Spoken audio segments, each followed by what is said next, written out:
Subscribe now and press the bell icon. Hello friends, कैसे हैं आप सभी। तो देखिएगा, शिक्षक भर्ती रीट 2022 के लिए हमने जो राजस्थान जीके की जो एमसीक्यू चल रखी थी मिक्स राजस्थान जीके की, उसका आज पार्ट नंबर हम 2 पढ़ने वाले हैं।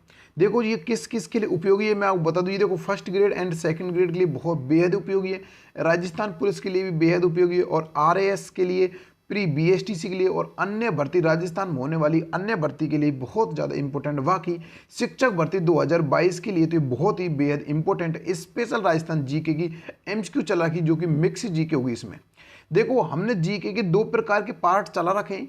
एक आपका जो जीके को होता है उसमें आपके 45 प्रश्न होते हैं, जिसमें आपकी टॉपिक वाइज यानी कि टॉपिक वाइज आपकी जीके उसमें पढ़ाई जा रही है, और एक आपका पार्ट ये चल रहा है जिसमें आपको मिक्स जीके पढ़ाई जा रही है, यानी कि ऑल जीके आपको मिक्स पढ़ाई जा रही है। इसमें आपके पर डे आपको 31 प्रश्न देखने को मिलते हैं, और बहुत ही शानदार तरीके से उन प्रश्नों को आपको पढ़ाया जाता है, बहुत ही सुपर लेवल से।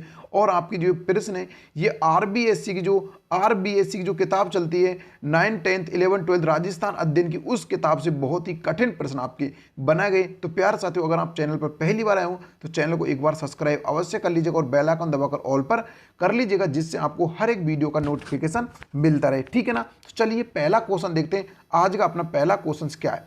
देखो अपना पहला क्वेश्चन आता है कि किस मंदिर के बारे में कहा जाता है कि उसके निर्माण में पानी के स्थान पर घी का इस्तेमाल किया गया था।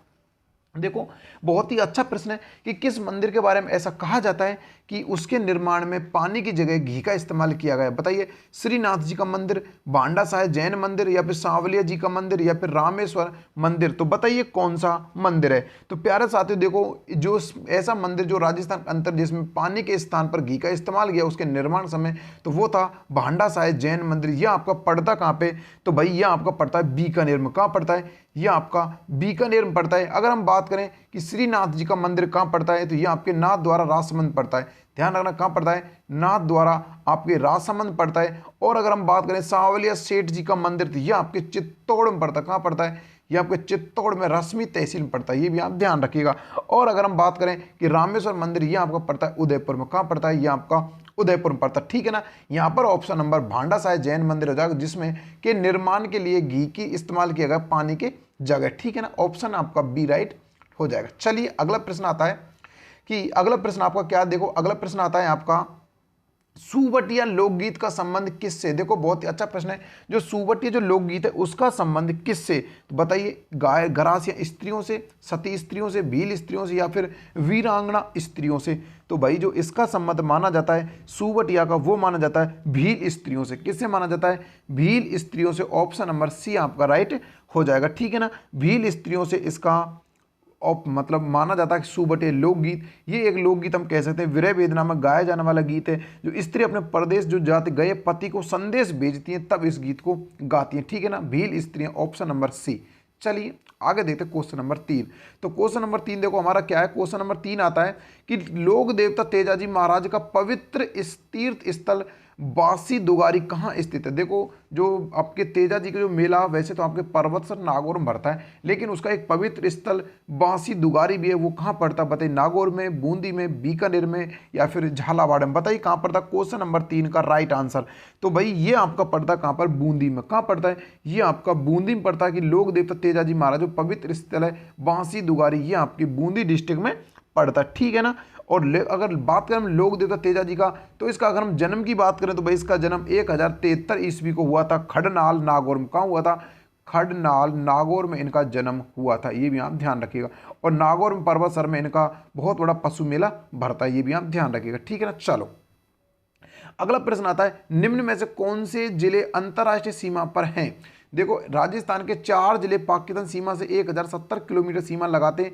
अब उनमें से कौन से 4 जिले हैं, देखो गंगानगर, बीकानेर, जैसलमेर, बाड़मेर, गंगानगर, जालौर, जोधपुर, बाड़मेर, बीकानेर, श्रीगंगानगर, जालौर, जैसलमेर, जैसलमेर, बाड़मेर, बीकानेर, जालौर। तो देखिएगा इसमें आपके अगर मैं बात करूं जालौर की, तो देखो जालौर आपका नहीं आता है, तो यहाँ से ये ऑप्शन कट हो गया। इधर भी जालौर, तो ये नहीं आता, ये ऑप्शन कट हो गया। इसमें भी जालौर है, ये भी नहीं आता। बाकी आपका गंगानगर, बीकानेर, जैसलमेर, बाड़मेर आपके 4 जिले आते आते हैं। अगर हम बात करें तो सबसे ज़्यादा जैसलमेर की सीमा लगती है 464 किलोमीटर और सबसे कम लगती है बीकानेर की 168 किलोमीटर। बाकी अगर हम बात करें तो बाड़मेर की, तो इसकी कितनी लगती है और इसकी कितनी लगती है, तो गंगानगर की 210 किलोमीटर लगती है और बीकानेर की आपकी कितनी लगती है, बाड़मेर की 228 किलोमीटर इसकी सीमा लगती है। टोटल हो जाती है आपकी 1070 किलोमीटर, ये भी आप ध्यान रखिएगा। ठीक, तो यहाँ पर ऑप्शन नंबर ए आपका राइट हो जाएगा। चलिए अगला देखते हैं, क्वेश्चन नंबर आता है आपका 5। सिरोही क्षेत्र की पहाड़ियों को स्थानीय भाषा में क्या कहा जाता है? देखो बहुत ही अच्छा प्रश्न है। जो सिरोही क्षेत्र है उसकी जो पहाड़ियाँ उसको स्थानीय भाषा में क्या कहा जाता है? बताइए, भाकर, भौराट, गिरवा, सांगलिया। तो प्यारे साथियों ध्यान रखना, जो सिरोही क्षेत्र के जो आसपास की जो पहाड़ियाँ हैं उनको अपनी जो भाषा होती है उस भाषा में उसको क्या कहा जाता है, ये आपको बताना। क्या कहा जाता है? उनको भाकर के नाम से जाना जाता है। किसके नाम से? जो देखो राजस्थान में जो पूर्वी सिरोही है उसमें जो अरावली की जो कटी पटी पहाड़ियाँ होती हैं उन पहाड़ियों को भाकर के नाम से जाना जाता है। ऑप्शन नंबर ए आपका राइट हो जाएगा। अगर हम बात करें भौराट, तो भौराट का राजस्थान में पठार भी है। अगर हम गिरवा की बात करें तो उदयपुर के तस्त्री नुमा जो पहाड़ी है उनको गिरवा कहा जाता है और सांगलिया को ऐसी पहाड़ियाँ होती ही नहीं है। तो यहाँ पर ऑप्शन नंबर ए आपका राइट हो जाएगा। ठीक है ना। चलो अगला प्रश्न देखते हैं, क्वेश्चन नंबर आता है आपका 6। अरावली पर्वतमाला दक्षिण पश्चिम में राजस्थान के किस जिले से प्रारंभ होकर पूर्व की ओर जाती है? देखो उत्तर पूर्व की ओर जाती है। देखो जो आपकी अरावली पर्वतमाला वो दक्षिण पश्चिम से शुरू होकर राजस्थान के जिले में जो प्रारंभ होती है उससे उत्तर पूर्व की ओर जाती है। इन कौन से जिले से प्रारंभ होकर उत्तर पूर्व की ओर जाती है? तो बताइए, जालौर, उदयपुर, प्रतापगढ़, सिरोही। तो प्यारे साथियों ध्यान रखना, आपकी जो ये अरावली पर्वतमाला है ना ये आपके सिरोही डिस्ट्रिक्ट से जाती है। कहाँ से? सिरोही डिस्ट्रिक्ट से, खेड़ ब्रह्मा से आपके दक्षिण पश्चिम से उत्तर पूर्व की ओर जाती है। तो आपका यहाँ पर right answer option number D हो जाएगा। देखिए प्यारे साथियों, अगर आज के क्वेश्चन 31 में से किसी ने 15 प्रश्न भी राइट कर दिए तो उसकी तैयारी को बहुत ही सुपर मान लीजिए, क्योंकि वो बहुत अच्छी तैयारी चल रही है उसकी। अगर जिसके 15 से डाउन आ रहे हैं तो उसको तैयारी करने की जरूरत है, क्योंकि आज के प्रश्न बेहद ही इंपॉर्टेंट और बहुत कठिन प्रश्न है। ठीक, चलो अगला आता है, बनास नदी पर कौन सा बांध है? देखो बहुत ही अच्छा प्रश्न है कि बनास नदी पर कौन सा बांध है? रामगढ़ बांध, मेजा बांध, बीसलपुर बांध, जवाई बांध।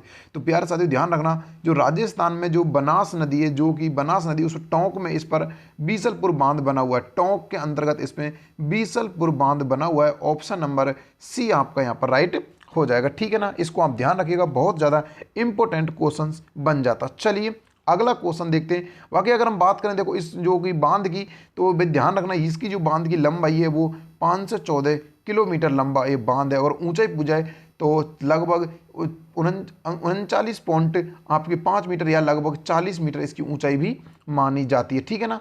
वैसे अगर इसकी 514 इसकी लंबाई, ये भी आप ध्यान रखिएगा। चलिए अगला क्वेश्चन आता है, देखो बहुत अच्छा प्रश्न है 8 नंबर का। किस विश्वविद्यालय का नाम पूर्व राष्ट्रपति सर्वपल्ली राधाकृष्णन के नाम पर रखने पर का निर्णय लिया गया? देखो ये हम करंट से संबंधित इस क्वेश्चन को मान सकते हैं कि किस विश्वविद्यालय का नाम पूर्व राष्ट्रपति सर्वपल्ली राधाकृष्णन थे उनके नाम पर रखने का निर्णय लिया गया है। बताइए, राष्ट्रीय विधि विश्वविद्यालय जोधपुर, राष्ट्रीय आयुर्वेदिक विश्वविद्यालय जोधपुर, केंद्रीय विश्वविद्यालय अजमेर, यानी कि राजस्थान स्वास्थ्य विज्ञान विश्वविद्यालय जयपुर। तो बताइए किसका नाम पूर्व राष्ट्रपति सर्वपल्ली राधाकृष्णन के नाम पर रखने का निर्णय लिया गया है? तो भाई इसका जो राइट आंसर होगा वो होगा राष्ट्रीय आयुर्वेदिक विश्वविद्यालय जोधपुर। ऑप्शन नंबर बी आपका राइट हो जाएगा। इसका जो नाम होगा अब वर्तमान में इसके पूर्व राष्ट्रपति सर्वपल्ली राधाकृष्णन के नाम पर रखा जाएगा। ध्यान रखना, करंट से संबंधित क्वेश्चन बहुत ज्यादा इंपॉर्टेंट क्वेश्चन है। ठीक है ना। चलिए आगे देखते हैं, क्वेश्चन नंबर आता है आपका 9। बनस्थली विद्यापीठ किस जिले में है? देखो बहुत ही अच्छा प्रश्न है कि जो बनस्पति जो विद्यापीठ है वो राजस्थान किस जिले में स्थित है? बताइए, जयपुर में, टोंक में, अजमेर में, सवाई माधोपुर में। तो भाई ये आपका पड़ता है कहाँ पर? ये आपका पड़ता है नेवाई टोंक। कहाँ पड़ता है? नेवाई टोंक में पड़ता है। कहाँ पड़ता है? नेवाई टोंक में पड़ता है। और ध्यान, बनस्थली विद्यापीठ जो स्थापना का हम बात करें तो हीरालाल शास्त्री था, उन्होंने 1935 में उनकी एक बेगम थी, यानी कह सकते हैं उनकी जो स्त्री थी शांताबाई की कुटरी के नाम से उन्होंने किया था। शांताबाई को लिए करवाया गया था बनस्थली विद्यापीठ की टोंक में, नेवाई में 1935 में। ठीक, चलिए अगला क्वेश्चन आता है, चूरू में ताल छापर क्यों प्रसिद्ध है? देखो बहुत अच्छा प्रश्न है। जो चूरू है उसमें ताल छापर में वो चूरू में ताल छापर जो अभ्यारण्य वो किसके लिए प्रसिद्ध है, क्यों प्रसिद्ध है? बताइए, विशाल एनीकट के कारण, काले हिरणों के कारण, ताल महादेव मंदिर के कारण, या फिर हथकरघा उद्योग के कारण? तो भाई ये तो आपको सभी को पता हो क्यों प्रसिद्ध है। तो क्यों प्रसिद्ध है? काले हिरणों के कारण या फिर कृष्ण मृगों के कारण चूरू में ताल छापर प्रसिद्ध माना जाता है। ऑप्शन नंबर बी आपका राइट हो जाएगा। ठीक है ना। चलिए अगला आता क्वेश्चन नंबर आता है आपका 11, ग्रेट इंडियन बस्टर्ड किसे कहा जाता है। देखो बहुत ही अच्छा प्रश्न है कि ग्रेट इंडियन बस्टर्ड किसे कहा जाता है, तो बताइए किसे कहा जाता है। तो भाई ग्रेट इंडियन बस्टर्ड बताइए किसे कहा जाता है, कुरंजा को कहा जाता है, साइबेरियन सारस को कहा जाता है, चिंकारा को, या फिर गौडावन को। तो देखिए हमारा जो राष्ट्रीय पक्षी राज्य जो पक्षी गौडावन उसे कहा जाता है ग्रेट इंडियन बस्टर्ड, या फिर इसको हुकना पक्षी के नाम से भी इसको जाना जाता है। 1981 में इसको राज्य पक्षी का दर्जा दिया गया था भारत राजस्थान सरकार के द्वारा 1981 में, ठीक है ना, ये भी आप ध्यान रखिएगा। चलिए अगला प्रश्न आता है आपका कि राजस्थान में भेड़ ऊन संस्थान शिक्षण संस्थान कहाँ है। देखो राजस्थान में जो भेड़ ऊन शिक्षण संस्थान कहाँ है, बीकानेर में, जोधपुर में, जयपुर में, बाड़मेर में। तो बताइए राजस्थान में भेड़ ऊन शिक्षण संस्थान कहाँ पर है। तो भाई इसका जो राइट आंसर होगा वो हो जाएगा ऑप्शन नंबर डी यानी कि ऑप्शन नंबर सी यानी कि जयपुर में। कहाँ पर है वो, आपके जयपुर में स्थित है। ऑप्शन ए यानी कि कह सकते हैं हम जयपुर में। अब देखो यहाँ से एक क्वेश्चन और आता है कि राजस्थान में ऊन भेड़ शिक्षण संस्थान है ना, वैसे रियल में तो टोंक में। कहाँ पर है, टोंक में। लेकिन अब आपका यहाँ पर टोंक ऑप्शन में नहीं है, तो आपको क्या करना पड़ेगा, जयपुर। क्यों, जयपुर के सहारे ही एक अविका नगर है। कौन सा है, अविका नगर। अविका नगर है जो कि ये नगर जो पड़ता है अविका नगर टोंक का ही एक मतलब क्षेत्र है जो कि जयपुर की सीमा से टच में। तो इसलिए इसकी जो स्थापना की गई थी भेड़ ऊन संस्थान की वो आपकी अविका नगर टोंक में की गई थी। वैसे टोंक में आता लेकिन जयपुर सीमा टच है। ऑप्शन में आपका टोंक नहीं है तो आपका जयपुर हो जाएगा। और इसकी स्थापना 1962 को की गई थी। ध्यान रखना बहुत ज़्यादा इंपॉर्टेंट है। अब आप इसमें कंफ्यूज मत होइएगा कि भेड़ ऊन संस्थान कहाँ पर है। तो भाई ऑप्शन अगर टोंक होता तो हम टोंक पर जाते, लेकिन टोंक नहीं है तो हम जयपुर की ओर जाएंगे, ठीक है ना। चलो अगला प्रश्न देखते हैं। क्वेश्चन नंबर आता है आपका 13। तो 13 नंबर प्रश्न क्या कहता है कि संतरा उत्पादन दृष्टि से राजस्थान का नागपुर किसे कहा जाता है। देखो संतरा उत्पादन दृष्टि से राजस्थान का नागपुर किसे कहा जाता है, गंगानगर को, बांसवाड़ा को, कोटा को, झालावाड़ को। तो सभी को पता होगा कि राजस्थान का नागपुर किसे नाम से जाना जाता था, झालावाड़ को जाना जाता संतरा उत्पादन की दृष्टि से। ऑप्शन नंबर डी आपका राइट हो जाएगा, ठीक है ना। कोटा को आपको बोला जाता है, कोटा जो आपको इसको बोला जाता है आपके तकनीकी नगरी बोला जाता है, इसको तकनीकी नगरी बोला जाता है। बांसवाड़ा को आपको इसको आपके और आपकी गंगानगर है इसको बोला जाता है अन्न का कटोरा, इसको बोला जाता है, ठीक है ना। ये भी आप ध्यान रखिएगा, ठीक। चलो अगला क्वेश्चन आता है आपका कि राजस्थान में कपास का सर्वाधिक उत्पादन कहाँ होता है। बताइए राजस्थान में जो कपास है उसका उत्पादन सर्वाधिक कहाँ होता है, पाली में होता है, बीकानेर में होता है, हनुमानगढ़ में होता है, फिर भीलवाड़ा में होता है। तो बताइए प्यारे साथियों राजस्थान में सर्वाधिक कपास का उत्पादन कहाँ होता है। तो भाई राजस्थान में सर्वाधिक कपास का उत्पादन आपके हनुमानगढ़ डिस्ट्रिक्ट में होता है। ऑप्शन नंबर सी आपका राइट हो, कपास सर्वाधिक आपके हनुमानगढ़ डिस्ट्रिक्ट में होता है, ठीक है ना। चलो अगला आता है आपका क्वेश्चन नंबर आता है आपका 15। सवाई माधोपुर में चौथ का बरबड़ा किस खनिज के लिए जाना जाता है। देखो ये बहुत ही अच्छा प्रश्न है कि जो चौथ का बरबड़ा, देखो यहाँ पर अमरूद मंडी भी लगती है, अमरूद मंडी भी लगती है। ध्यान रखना चौथ का बरबड़ा सवाई माधोपुर में अमरूद मंडी भी लगती है जो कि यहाँ पे सवाई माधोपुर स्थित है। अब ये किस खनिज के लिए प्रसिद्ध है ये आपको बताना होगा। सीसा जस्ता के लिए, टंगिस्टन खान के लिए, अब्रक खान के लिए, या फिर सिलेट की खान के लिए। तो बताइए किसकी खान के लिए प्रसिद्ध माना जाता है। तो भाई ये माना जाता है सीसा जस्ता खान के लिए। किसके लिए, सीसा जस्ता खान के लिए माना जाता है। ऑप्शन नंबर ए आपका यहाँ पर राइट हो जाएगा। राजस्थान में 89% सीसा जस्ता इसी खान से प्राप्त होता है, ये भी आप ध्यान रखिएगा। ऑप्शन नंबर ए आपका यहाँ पर राइट हो जाएगा। चलिए अगला देखते हैं। क्वेश्चन नंबर आता है आपका 16। मरु महोत्सव कहाँ मनाया जाता है। देखो बहुत ही अच्छा प्रश्न है कि मरु महोत्सव कहाँ मनाया जाता है। तो भाई ये बताइए बीकानेर में मनाया जाता है, जोधपुर में, जैसलमेर में, या फिर उदयपुर में। तो राजस्थान में जो मरु महोत्सव है वो मनाया जाता है आपके जैसलमेर में। कहाँ मनाया जाता है, जैसलमेर में मनाया जाता है। ऑप्शन नंबर सी आपका राइट हो जाएगा, ठीक है ना। चलिए अगला देखते हैं। क्वेश्चन नंबर आता है 17। क्वेश्चन नंबर 17 किस किले के लिए कहा गया कि अन्य सब किले नंगे हैं जबकि यह बरखतस बंद है। बताइए ऐसा किस किले के बारे में कहा गया कि सब किले नंगे हैं बल्कि ये बरखतस बंद है। चित्तौड़ का किला, आमेर का किला, रणथंभौर किला, या फिर कुंभलगढ़ का किला। तो बताइए किस किले के बारे में ऐसा कहा गया है। और ध्यान रखना ऐसे कहने वाले कौन थे, तो ये और बता दूं मैं, ऐसे कहने वाले आपके अबुल फजल थे। कौन थे, अबुल फजल थे। अबुल फजल थे, उन्होंने ऐसा कहा था कि सब किले यानी कि सब मतलब अन्य सब किले नंगे बल्कि जबकि ये बरखतस बंद है। इसके कहा था रणथंभौर किले के बारे में। क्यों कहा था, क्योंकि ये रणथंभौर किला तीनों ओर से पहाड़ियों से घिरा हुआ है, इसलिए इस किले के बारे में कहा था कि इस किले को कहा था कि सब किले नंगे बल्कि ये बरखतस बंद है, क्योंकि तीनों ओर पहाड़ियों से घिरा हुआ है इसलिए इसको कहा जाता है ऐसा, ठीक है ना। किसने कहा था, अबुल फजल ने कहा था। ऑप्शन नंबर रणथंभौर में जो दे रखा ऑप्शन नंबर सी आपका राइट हो जाएगा, ठीक है ना। चलो अगला क्वेश्चन आता है आपका 18 नंबर का कि राजस्थान में सरकारी विद्यालयों में छात्र छात्राओं को स्वास्थ्य एवं स्वच्छता संबंधी संदेश देने के लिए कौन सी योजना चलाई जा रही है। देखो ये भी यहाँ पर करंट से संबंधित क्वेश्चन हम कह सकते हैं। देखो आपका जो मुख्य जो परीक्षा होगी, मैं आपको बता दूं, रीट जो मुख्य परीक्षा होगी, रीट जो आपकी मुख्य परीक्षा होगी रीट 2022 के अंतर्गत, उसमें आपकी करंट भी आएगी, उसमें आपके करंट के भी 5 से 10 क्वेश्चन आएंगे। तो उसके लिए इसमें भी आपको करंट जीके को ऐड कर दिया गया है। तो राजस्थान में सरकारी विद्यालयों छात्र छात्राओं को स्वास्थ्य एवं स्वच्छता के संबंधित संदेश देने के लिए कौन सी योजना चलाई जा रही है। तो बताइए, स्वास्थ्य मित्र योजना, स्वास्थ्य चेतना योजना, प्रधानमंत्री स्वास्थ्य सुरक्षा योजना या फिर मुख्यमंत्री पंचामृत अभियान। तो बताइए कौन सी योजना चलाई जा रही है राजस्थान में छात्र छात्राओं स्वास्थ्य संबंधी संदेश देने के लिए। तो भाई ये जो योजना चलाई जा रही है उसका नाम है स्वास्थ्य मित्र योजना। कौन सी है? स्वास्थ्य मित्र योजना। ऑप्शन नंबर ए आपका यहाँ पर राइट हो जाएगा। अब आपके दिमाग में क्वेश्चन आ रहा होगा कि सर ये क्यों चलाई जा रही थी। तो भाई ये राजस्थान में जो इसका मुख्य उद्देश्य बस यही है, स्वच्छता को आगे बढ़ाना, यानी कि राजस्थान में स्वच्छता को आगे बढ़ाना इसका उद्देश्य रहा है। तो ऑप्शन नंबर ए आपका राइट हो जाएगा। करंट से संबंधित क्वेश्चन है। चलिए 19 नंबर प्रश्न आता है कि राजस्थान का खजुराहो निम्न में से किसे कहा जाता है। देखो बहुत ही अच्छा प्रश्न है कि राजस्थान खजुराहो निम्न में से किसे कहा जाता है। दिलवाड़ा जैन मंदिर, रणछोड़ भट्टराय मंदिर या फिर किराडू मंदिर या फिर भिंड देवरा मंदिर। तो बताइए राजस्थान में जो खजुराहो किसे कहा जाता है। राजस्थान खजुराहो, तो भाई राजस्थान खजुराहो कहा जाता है किराडू मंदिर बाड़मेर। किसे कहा जाता है? जो किराडू का मंदिर है आपके जो बाड़मेर पड़ता है इसे राजस्थान खजुराहो कहा जाता है। कहाँ पर पड़ता है? ये बाड़मेर में पड़ता है। क्यों कहा जाता है? इसमें जो नग्न जो मूर्ति हैं वो आपके एमपी में खजुराहो उससे मिलती हैं, इसलिए इनको किराडू में भी नग्न मूर्तियां, इसलिए इनको राजस्थान किराडू कहा। राजस्थान का खजुराहो कहा जाता है किराडू के मंदिर को। ऑप्शन नंबर सी राइट हो जाएगा। ठीक है ना। चलिए अगला क्वेश्चन आता है आपका। देखो बहुत ही अच्छा प्रश्न है कि निम्नलिखित में से कौन खेतरी झुंझुनू आए थे। बताइए निम्न में से कौन खेतरी झुंझुनू आए थे। स्वामी दयानंद सरस्वती या फिर राजा राम मोहन राय या फिर स्वामी विवेकानंद या फिर ईश्वर चंद्र विद्यासागर। तो बताइए कौन आपके खेतरी आए थे। तो भाई इनकी अगर मैं बात करूँ तो खेतरी आए थे, कौन आए थे आपके? स्वामी विवेकानंद। कौन आए थे?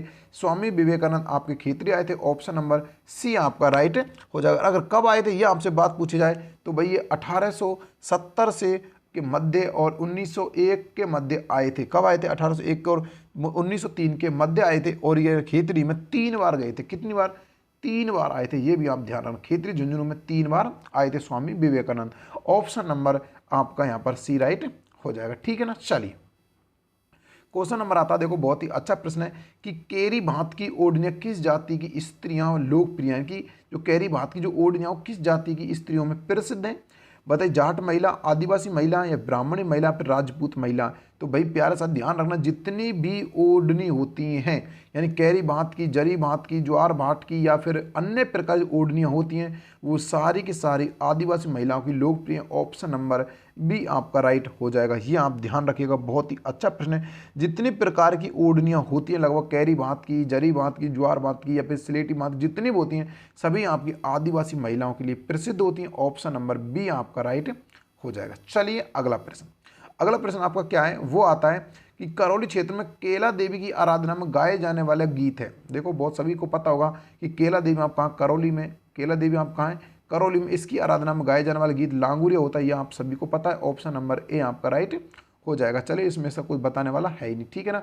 अगर मैं बात करूँ लावनी नृत्य, ये आपके महाराष्ट्र का, ये भी आप ध्यान रखना, महाराष्ट्र में किया जाने वाला नृत्य लावनी। चलो अगला क्वेश्चन आता है आपका, क्वेश्चन नंबर आता 23 कि निम्नलिखित में से किसे मरुभूमि की कोकिला कहा जाता है। देखो बहुत ही अच्छा प्रश्न है कि किसे मरुभूमि की कोकिला के नाम से जाना जाता है। बताइए गबरी देवी को, मांगी बाई को, बन्नो बेगम को या फिर सभी को। तो बताइए किसे कहा जाता है। तो भाई इसे कहा जाता है गबरी देवी को। राजस्थान में मरुभूमि का कोकिला कहा जाता है गबरी देवी को। किसे कहा जाता है? गबरी देवी को। ऑप्शन नंबर ए आपका राइट हो जाएगा। देखो ये जो थी 1902 में इनका जन्म हुआ था। कहाँ? बीकानेर में इनका जन्म हुआ था। बीकानेर में इनका जन्म हुआ था 1902 में। ये भी आप ध्यान रखिएगा। और ये प्रसिद्ध क्यों? ये मांड गायिका के नाम से जानी गई थी। जो अल्लाह जिला बाई थी उन्हें जो मांड गायिका थी उसके विख्यात हुई थी। इसको गबरी देवी को जाना जाता राजस्थान की मरु कोकिला के नाम से, ठीक है ना। ऑप्शन नंबर आपका ए राइट हो जाएगा। चलिए अगला देखते हैं। क्वेश्चन नंबर आता है आपका 24। खेतों में जुताई के बाद भूमि को समतल करने के लिए फेरा जाने वाला मोटा पाट क्या कहलाता है। देखो जो खेतों में जो जुताई करने के बाद जो भूमि को समतल करने जो मोटा पार्ट फेड़ा जाता है उसे क्या कहा जाता है? चराट कहा जाता है, चाहड़ कहा जाता है, चावर कहा जाता है या फिर सभी कहा जाता है। तो भाई ध्यान रखना, उसे कहा जाता है चावर। क्या कहा जाता है? चावर। यानी जो खेतों में जो जुताई करते थे उसको समतल करने के लिए जो एक लकड़ी का मोटा पार्ट जो उस पर फेरा जाता है उसे कहा जाता है चावर कहा जाता है अपनी राजस्थानी भाषा के अंतर्गत। इसको ध्यान रखना, चावर कहा जाता है। ऑप्शन नंबर आपका सी राइट हो जाएगा। बहुत इंपॉर्टेंट प्रश्न बन जाता है एग्जाम की दृष्टि से। चलो अगला प्रश्न आता है आपका 25 नंबर का प्रश्न। 25 नंबर प्रश्न आता है, चुनाई का कार्य करने वाले को क्या कहते हैं? देखो जो आपके चुनाई का कार्य करते हैं, जो आपके मकान बनाते हैं यानी कि जो आपके घर बनाते हैं, उनको क्या कहा जाता है बताइए? चीम कहा जाता है, चिक कहा जाता है या फिर चेजारा कहा जाता है, चावर कहा जाता है? चावर तो आपके भाई जो खेतों जुताई करने के लिए जो मोटा पार्ट फेरा जाता है उसे कहा जाता है। तो इनको क्या कहा जाता है? जो चुनाई का कार्य करते हैं उनको चेजारा के नाम से जाना जाता है। किसके नाम से? चेजारा के नाम से जाना जाता है। चुनाई का जो कार्य करते हैं उनको चेजारा के नाम से राजस्थान में जाना जाता है। ऑप्शन नंबर सी आपका राइट हो जाएगा। ठीक है ना। चलिए 26 नंबर का प्रश्न क्या है? देखो 26 नंबर का प्रश्न ये भी आपका करंट से संबंधित है कि महिलाओं के सशक्तिकरण हेतु विभिन्न क्षेत्रों में कार्य करने वाले व्यक्ति को अंतर्राष्ट्रीय महिला दिवस पर किस पुरस्कार सम्मानित किया जाता है? देखो बहुत ही अच्छा प्रश्न है कि महिलाओं के सशक्तिकरण हेतु विभिन्न कार्य क्षेत्रों में जो कार्य करने वाले व्यक्ति होते हैं अंतर्राष्ट्रीय महिला दिवस पर पुरस्कार दिया जाता है। किसे सम्मानित किया जाता है बताइए? इस स्त्री शक्ति पुरस्कार से, महिला शक्ति पुरस्कार से, जननी शक्ति पुरस्कार से, या इनमें से कोई नहीं? तो बताइए, बहुत ही अच्छा प्रश्न है। तो भाई उसे किया जाता है महिला शक्ति पुरस्कार से। किससे? महिला शक्ति पुरस्कार से। ऑप्शन नंबर बी आपका राइट हो जाएगा। ध्यान रखना, बहुत ही अच्छा प्रश्न आपका एक एग्जाम दृष्टि से बन जाता है, क्योंकि मैंने इसलिए इसको ऐड किया ऐसे प्रश्नों को, क्योंकि जो आपकी रीट 2022 होगी, फिर बताऊंगा रीट 2022 होगी, उसकी जो मुख्य परीक्षा होगी उसमें आपकी करंट से कुछ संबंधित क्वेश्चन आएंगे, समसामयिक संबंधित क्वेश्चन आएंगे, इसलिए मैंने 4 से 5 क्वेश्चन इसके ऐड भी कर दिए। ठीक है ना। चलिए अगला क्वेश्चन, राजस्थान में महिला रोजगार कार्यालय की पृथक से स्थापना कहाँ की गई? देखो बहुत ही अच्छा प्रश्न है कि जो राजस्थान में महिला रोजगार कार्यालय की स्थापना पृथक से स्थापना कहाँ की गई है? अजमेर में, जोधपुर में, जयपुर में, उदयपुर में? तो बताइए कहाँ की गई है? तो भाई वो की गई है आपके जयपुर जिले में। कहाँ पर की गई? जयपुर, आप जो आपकी राजधानी। ऑप्शन नंबर सी आपका राइट हो जाएगा। ठीक है ना। चलिए आज का आपका 28 नंबर का प्रश्न। 28 नंबर प्रश्न आता है, जवाहर सागर बांध किस जिले में? देखो जवाहर सागर बांध किस जिले में है? झालावाड़ में, चित्तौड़गढ़ में, सवाई माधोपुर में, कोटा में? तो सभी को पता चंबल नदी पर जवाहर सागर बांध आपके कोटा जिले में। ऑप्शन नंबर डी आपका राइट हो जाएगा। देखो अगर मैं बात करूं चंबल नदी पर कुल 4 बांध, चलो आज मैं आपको एक क्लियर कर देता हूं आपका कन्फ्यूजन। देखो चंबल नदी पर कुल 4 बांध है। ठीक है ना। पहला बांध आपका आता है गांधी सागर। कौन सा आता है? गांधी सागर बांध। गांधी सागर बांध यह आपको पड़ता है एमपी में। कहाँ पड़ता है? यह आपका एमपी में पड़ता है। एक आता है आपका राणा प्रताप सागर बांध, राणा प्रताप सागर बांध। ठीक है ना। यह आपका पड़ता है कहाँ पर? यह आपके रावत भाटा में पड़ता है, रावत भाटा चित्तौड़ में पड़ता है। ठीक। उसके बाद एक बांध आपका आता है, कौन सा? एक बांध और आता है आपका, वो आता है आपका जवाहर सागर। कौन सा आता है? जवाहर सागर बांध। यह आपका जो कि कोटा में। ठीक है ना। एक बांध और आता है कोटा बैराज। कौन सा आता है? एक आपका 4 नंबर का आता है कोटा बैराज। ये भी आप कहाँ पर है? ये भी आपके कोटा में। ठीक है ना। ये 4 बांध चंबल नदी पर बने हुए हैं। गांधी सागर बांध एमपी में, राणा प्रताप सागर बांध रावत और चित्तौड़गढ़ में, और जवाहर सागर बांध कोटा में, और कोटा बैराज कोटा में। 4 बांध राजस्थान में चंबल नदी के ऊपर बने हुए हैं। ठीक है ना। चलिए अगला देखते हैं आपका 29 नंबर का प्रश्न। 29 नंबर प्रश्न है, किस नदी को बागड़ व काठल गंगा के नाम से जाना जाता है? तो बताइए किस नदी को बागड़ व काठल गंगा के नाम से जाना जाता है? बताइए चंबल को, बनास को, माही को, सोम को? तो बताइए किस नदी को जाना जाता है? तो भाई वो जाना जाता है आपकी माही नदी। किसको? माही नदी को बागड़ व काठल गंगा के नाम से भी जाना जाता, जो कि आप कर्क रेखा को 2 बार काटती है। ये भी आप ध्यान रखना। महेंद्रगढ़ की पहाड़ी से निकलती है और आपके बांसवाड़ा जिले से प्रवेश राजस्थान में करते, खाद्रू ग्राउंड से। ठीक है ना। ये भी आप ध्यान रखना। चलिए आज का क्वेश्चन आता है आपका 30 नंबर का प्रश्न। 30 नंबर प्रश्न आता है कि भारतीय डाक विभाग ने किस लोक देवता की फंड पर डाक टिकट जारी किया था? बताइए जो भारतीय डाक विभाग ने किस लोक देवता के फंड पर डाक टिकट जारी किया था? तो बताइए बापू जी की पे, या देवनारायण जी की पे, रामदेव जी की, तेजा जी की पे? तो भाई वो किया गया था किसकी पे? देवनारायण जी की पे। किसकी किया? देवनारायण जी पर। देवनारायण जी की जो फंड थी उस पर डाक टिकट जारी किया था भारतीय डाक विभाग ने। कब किया था? तो आपको बता दूं ये 2010 में किया था, 5 रुपए का। किसका 5 रुपये का टिकट जारी किया था 2010 के अंतर्गत, ये भी आप ध्यान रखिएगा। चलिए, और एक गुर्जर जाति के अनुयायी माने जाते हैं, ठीक है ना। तो प्यारे साथियों देखो, आज हमने 30 प्रश्न कर लिया, आपका एक प्रश्न और बचा है। अगर वीडियो अच्छी लगी तो लाइक शेयर करना बिल्कुल मत भूलिए, क्योंकि आपका एक लाइक है हमको बहुत बड़ा मायने रखता है, आपका एक लाइक हमारे लिए बहुत बड़ा मायने रखता है। तो प्लीज़ साथियों, अगर वीडियो रियल में अच्छा लगा हो तो एक लाइक करके अवश्य जाएगा। अगर चैनल पर पहली बार आए हो तो एक बार सब्सक्राइब भी अवश्य कर लीजिए, क्योंकि ऐसी टेस्ट सीरीज आपको पर डे ही इस चैनल के माध्यम से देखने को मिलेगी। बहुत ही कठिन प्रश्न होंगे, आरबीएसई किताबों से बनाए गए प्रश्न आपके सामने लाता मैं रहता हूं, ठीक है ना। चलिए, आज का आखिरी प्रश्न देखते हैं, आपका आखिरी प्रश्न क्या है। और हाँ, एक बात और, अगर इन सब प्रश्नों के आप पीडीएफ प्राप्त करना चाहते हो तो आप इस चैनल को, टेलीग्राम चैनल को भी ज्वाइन कर सकते हो। स्टार मैथ क्लासेज कामा के नाम से टेलीग्राम चैनल है, इसको ज्वाइन कीजिएगा और इनकी पीडीएफ प्राप्त कर लीजिएगा। चलिए, आज का आखिरी प्रश्न, धारी संस्कार राजस्थान की किस जनजाति में प्रचलित है। देखो, जो धारी संस्कार राजस्थान किस जाति में प्रचलित है, यह बताना, गरासिया, मीना, सहरिया, भील। तो प्यारा साथी, जो आपका आता है धारी संस्कार, ये जो माना जाता है प्रचलित है, ये आपके मीना जाति में प्रचलित माना जाता है। ऑप्शन नंबर बी आपका राइट हो जाएगा, ठीक है ना। बहुत ही अच्छा प्रश्न है। आज मैंने आपको 31 प्रश्न कर दिए, पर डे ही आपको 31 प्रश्नों की टेस्ट सीरीज देखने को मिलेगी। एक दिन आपको 31 प्रश्न, एक दिन आपको 45 प्रश्न। 45 प्रश्न वाली जो टेस्ट सीरीज है उसमें आपको क्रम वाइज एंड टॉपिक वाइज हिसाब से पढ़ाया जा रहा है। यहाँ पर आपको मिक्स जीके पढ़ाई जा रही है, ध्यान रखना, यहाँ पर आपको मिक्स जीके और वहाँ पर आप क्रम से टॉपिक वाइज दोनों ही जीके बेहद ही इंपॉर्टेंट है रीट वालों के लिए। ध्यान रखना, रीट 2022 की जो तैयारी कर रहा है उसके लिए दोनों ही टेस्ट सीरीज बहुत ज़्यादा इंपॉर्टेंट है, क्योंकि इस टेस्ट सीरीज में आपको करंट भी देखने को मिलेगी, समसामयिक के क्वेश्चन भी मिलेंगे, और वहाँ पर आपको टॉपिक वाइज सारे क्वेश्चन टॉपिक वाइज मिलेंगे। वहाँ पर आपके खनिज और खनिज खान संप्रदाय से संबंधित क्वेश्चन चल रहे हैं, और यहाँ पर आपके मिक्स जीके पर डे 31 प्रश्न आपको देखने को मिलते हैं। तो प्यारे साथियों, अगर वीडियो अच्छा लगा तो लाइक शेयर करना बिल्कुल भी मत भूलिएगा। मिलते हैं बहुत जल्दी किसी अन्य ही वीडियो में, तब तक जय हिंद, जय भारत, धन्यवाद।